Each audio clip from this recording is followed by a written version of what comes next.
ഇതിനിടയിൽ ഇവളും അച്ഛനും വളരെ സന്തോഷത്തിലായിരിക്കും. അപ്പോൾ അവളെ തേടി അവളുടെ അമ്മ കണ്ടെത്തി വരുമ്പോൾ അവൾ അമ്മയിൽ നിന്ന് മാറിപ്പോവുകയാണ്.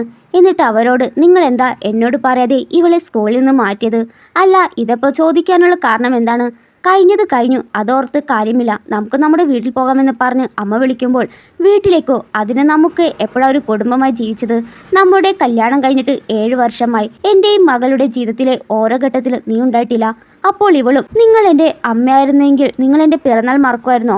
നിങ്ങൾക്ക് എൻ്റെ ഷൂസിൻ്റെ സൈസ് പോലും അറിയില്ലല്ലോ. എന്നെ ഇതുവരെ കെട്ടിപ്പിടിച്ചിട്ടുമില്ല. പിന്നെ എങ്ങനെ നിങ്ങൾക്ക് എൻ്റെ അമ്മയാകും? സോ അമ്മയോട് പോകാനായി പറഞ്ഞു.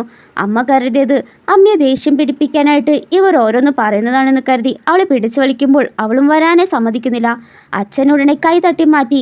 ഇനി ഇത് മുന്നോട്ട് പോകാൻ പറ്റില്ലെന്ന് പറഞ്ഞു പോയെങ്കിലും അമ്മ പറയുന്നത്, അവൾ കുഞ്ഞാണ്, നമ്മൾ പിരിഞ്ഞാൽ അത് ഇവൾക്കാണ് കൂടുതൽ ബാധിക്കുക. ഇവൾക്കൊരു അമ്മയെ വേണം, അത് വളരുന്നതുവരെ.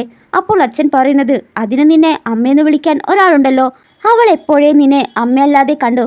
പലതവണ അവൾ അമ്മയുടെ സ്നേഹം കിട്ടാൻ കരഞ്ഞിട്ടുണ്ട്. അവൾക്ക് അമ്മ വേണ്ട എന്നാണ് പറയുന്നത്. അപ്പോഴായിരിക്കും ഒരു ലേഡി അവളെ സ്നേഹത്തോടെ വിളിച്ച് അടുത്തേക്ക് വരുന്നത്. അതായിരിക്കും ഇപ്പോൾ അവളുടെ അമ്മ. നീ ഒന്നും കൊണ്ട് പേടിക്കണ്ട, അമ്മ കൂടെ ഉണ്ടെന്ന് പറയുന്നു. ഇത് കാണുമ്പോൾ അവളുടെ റിയൽ അമ്മയ്ക്ക് നല്ല രീതി ദേഷ്യമെന്നുണ്ട്. ഞാനാണ് നിന്റെ അമ്മ എന്ന് പറയുമ്പോൾ ഇവളും, അതിന് നിങ്ങൾ എന്നാണ് അമ്മ എന്ന് വിളി കേട്ടത്?